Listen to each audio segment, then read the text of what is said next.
Let's begin by selecting our Open Roads Navigator icon.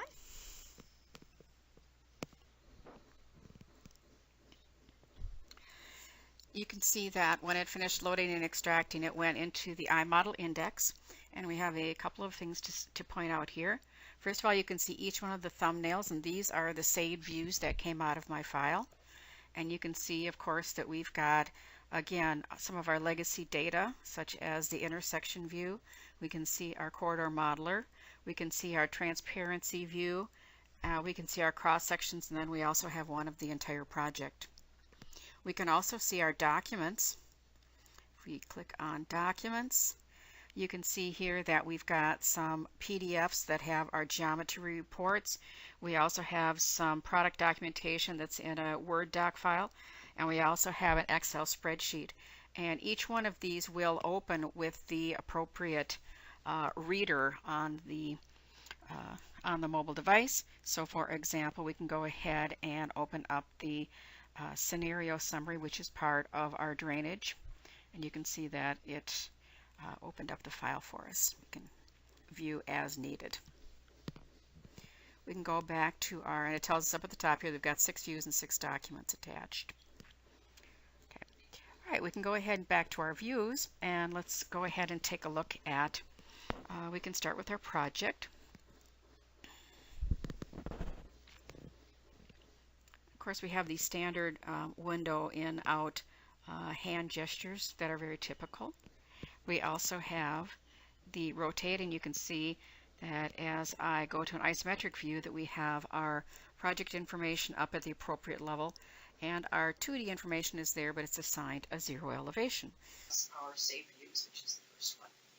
It's a shortcut to our save views, so we can get to any other view that we want. So for example, we can go to our cross-section view, and we can see the cross sections. Note here, one of our enhancements for the after the release is to do a little viewer to flip through these things.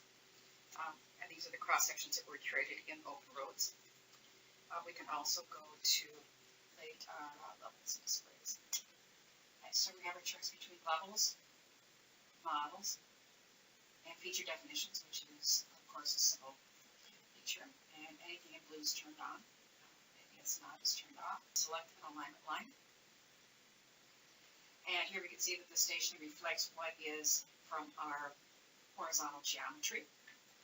I can tap on a beginning station and an ending station. See it highlights, and you can see that the stationing does match up based on the stationing of the tick marks. And then I can go ahead and drag it out, and I can see that I'm going to get an offset there as well. I can tap to commit my stationing, or I can double tap to discard it. So I'll go ahead and single tap. That will bring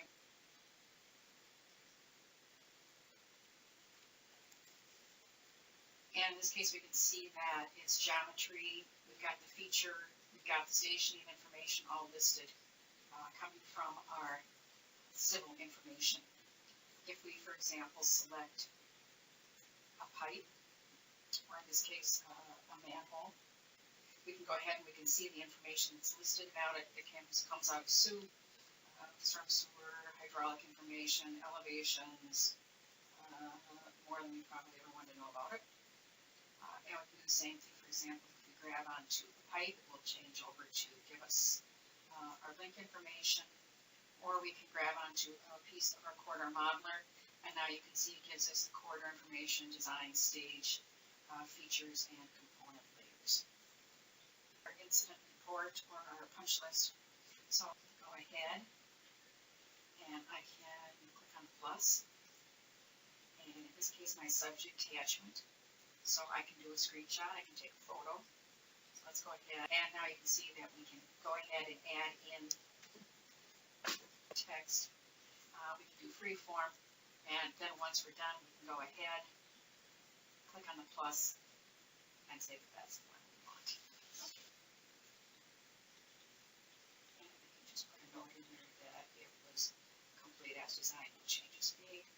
I can click on add, and now I am done. And now we can see that it's been added to the bottom of the list. here we can see note 76. And now what we can do is if we want to see what some of the other ones are, we can identify them. You can see we moved around to the location of each one of these. And so we go back to note 76.